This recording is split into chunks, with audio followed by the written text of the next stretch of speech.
Hello friends, आज हम इस वीडियो में GSTR 1 में बहुत ही इम्पोर्टेंट चेंज आया है वो समझेंगे।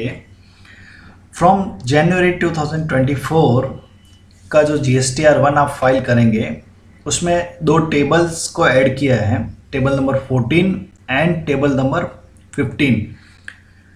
तो आइए समझते हैं कि टेबल नंबर 14 में क्या रिपोर्ट करना है आपको एंड टेबल नंबर 15 में क्या रिपोर्ट करना है। ठीक है, तो ये चेंजेस एप्लीकेबल है फ्रॉम जनवरी 2024 के GSTR 1 में। ओके, तो हम लाइव पोर्टल पे भी समझेंगे ये टेबल्स को। ठीक है, देखिए टेबल नंबर जो 14 है वह है supplies made through electronic commerce operator. देखिए इसमें एक होता है सप्लायर, ठीक है, एक होता है रिसिपिएंट और बीच में जो होता है इलेक्ट्रॉनिक कॉमर्स ऑपरेटर। ठीक है, जैसे कि जोमेटो, स्विगी, ठीक है, अमेजोन, फ्लिपकार्ट, ये सब इलेक्ट्रॉनिक कॉमर्स ऑपरेटर है। ठीक है, तो जो आप टेबल नंबर 14 में जो रिपोर्ट करेंगे उसमें आपको क्या रिपोर्ट करना है और किसको रिपोर्ट करना है वो इम्पोर्टेंट। देखिए टेबल नंबर 14 में सप्लायर को रिपोर्ट करना है। ठीक है, अगर कोई सप्लायर है, सपोज मिस्टर एक्स, ठीक है, सपोज उसका रेस्टोरेंट है, ठीक है, और वह जोमेटो के थ्रू सप्लाईज कर रहा है, ठीक है, कस्टमर को सप्लाईज कर रहा है जोमेटो के थ्रू। ठीक है, तो सप्लायर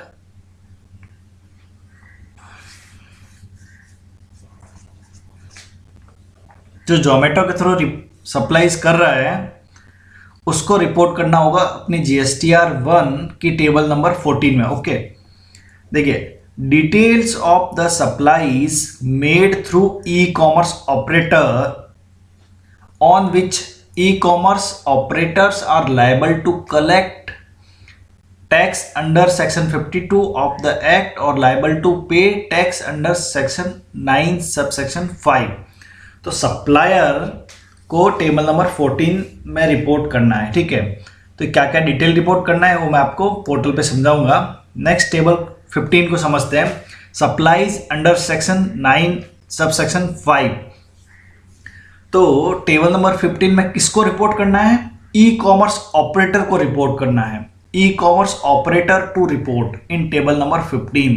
ठीक है, details of the supplies made through ecommerce operators on which ecommerce operator is liable to pay tax under section 9 subsection 5। ठीक है, तो टेबल नंबर 14 किसको रिपोर्ट करना है? सप्लायर को रिपोर्ट करना है जो सप्लाईज कर रहे हैं थ्रू ई कॉमर्स ऑपरेटर। ठीक है, तो टेबल नंबर 14 में रिपोर्ट करना है और टेबल नंबर 15 में किसको रिपोर्ट करना है?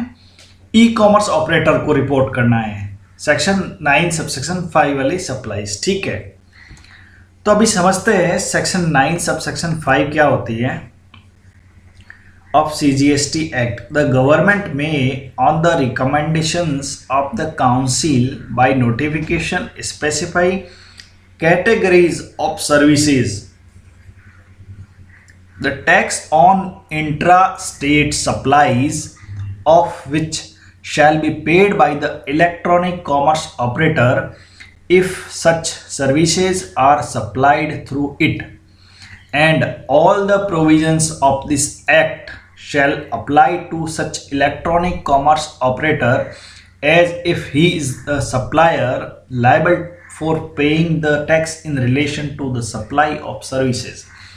सेक्शन 9 सबसेक्शन 5 क्या बोलता है कि गवर्नमेंट कुछ कैटेगरी ऑफ सर्विसेज नोटिफाई कर सकती है जिसपे इंट्रा स्टेट सप्लाईज, जिसपे टैक्स किसको पे करना होगा? इलेक्ट्रॉनिक कॉमर्स ऑपरेटर को, क्योंकि सप्लाईज उसके थ्रू हो रही है। ठीक है, तो गवर्नमेंट ऐसे सर्विसेज को नोटिफाई कर सकती है। तो गवर्नमेंट ने ये फॉलोइंग सर्विसेज नोटिफाई की है फॉर सेक्शन 9 सबसेक्शन 5 के लिए। ठीक है, तो फर्स्ट है services by way of transportation of passenger. अगर आप ट्रांसपोर्टेशन ऑफ पैसेंजर की सर्विस दे रहे हैं थ्रू इलेक्ट्रॉनिक कॉमर्स ऑपरेटर, तो उस केस में इलेक्ट्रॉनिक कॉमर्स ऑपरेटर GST पे करेगा। ठीक है, जो सर्विस प्रोवाइडर है वो पेमेंट नहीं करेगा GST का। ठीक है, तो उस केस में ये 9(5) में कवर होगी, ठीक है। Services by way of transportation of passengers by a radio taxi, motor cab, maxi cab and उसमें ऐड किया है फर्दर मोटरसाइकिल, ओमनीबस और एनी अदर मोटर व्हीकल, सब कवर कर दिया उसमें, ठीक है। उसके बाद सेकंड है services by way of providing accommodation in hotels, in guest houses, clubs, campsites और other commercial places meant for residential और लॉजिंग पर्पजेस, ठीक है। तो सर्विसेज ऑफ अकोमोडेशन सर्विस अगर भी प्रोवाइड कर रहे हैं इलेक्ट्रॉनिक कॉमर्स ऑपरेटर के थ्रू, जैसे कि ओयो होटल हुआ, ठीक है, तो वह सर्विसेज भी 9(5) में कवर होगी, ठीक है, नोटिफाई किया है उसको भी। नेक्स्ट है services by way of housekeeping such as plumbing, carpentering etcetera services, ठीक है, तो वो भी 9(5) के लिए नोटिफाई की है सर्विसेज, ठीक है। Supply of restaurant service other than the services supplied by restaurant eating located at specific premises, ठीक है, तो रेस्टोरेंट सर्विसेज को भी नोटिफाई किया है गवर्नमेंट ने, ठीक है। तो ये सर्विसेज गवर्नमेंट ने 9(5) के लिए नोटिफाई किया है, ठीक है। तो अभी हम जीएसटी पोर्टल पे समझते हैं टेबल नंबर 14 एंड 15 को, ठीक है। आपको जीएसटी पोर्टल पे लॉगिन करना है, फिर आपको टैक्स पीरियड जनवरी 2024 का GSTR1 ओपन करना है। तो वहाँ पे आप देखेंगे कि table number 14 and table number 15 show होगा, ठीक है। तो टेबल नंबर 14 को ओपन करते हैं पहले, ठीक है। इसमें देखिए supplies made through ecommerce operators, इसमें फर्स्ट है liable to collect tax under section 52 TCS, ठीक है। तो यहाँ पे आपको ये डिटेल ऐड करनी है। और दूसरा है liable to pay tax under section 9(5). तो टेबल नंबर 14 किसको रिपोर्ट करना है? सप्लायर्स को, ठीक है, not e commerce operator. Table number 14 suppliers को रिपोर्ट करना है और table number 15 e commerce operator के लिए, ठीक है, उनको रिपोर्ट करना है।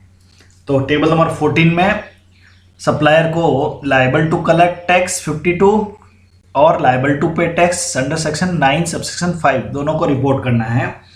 तो आपको पहले TCS वाला दिखाता हूँ कैसे करना है। ऐड रिकॉर्ड पे क्लिक करेंगे तो देखिए supplies made through ecommerce operators under section 52 TCS add detail, ठीक है। तो आपको जिस ई कॉमर्स ऑपरेटर के थ्रू आप सप्लाई कर रहे हैं उसका GST नंबर डालेंगे, फिर आप net value, IGST, CGST, SGST लेंगे, ठीक है, फिर उसको सेव कर देंगे।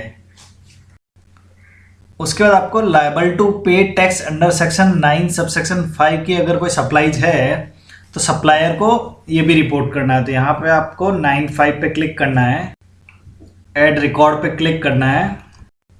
इसमें देखिए supplies made through ecommerce operators under section 9(5) जिसमें आपको GSTN वाइज डिटेल फिल करना है, ठीक है, फिर आपको सेव कर देना सारी डिटेल फिल करके। तो ऐसे आप ये supplies under table number 14 fill कर सकते हैं, ठीक है।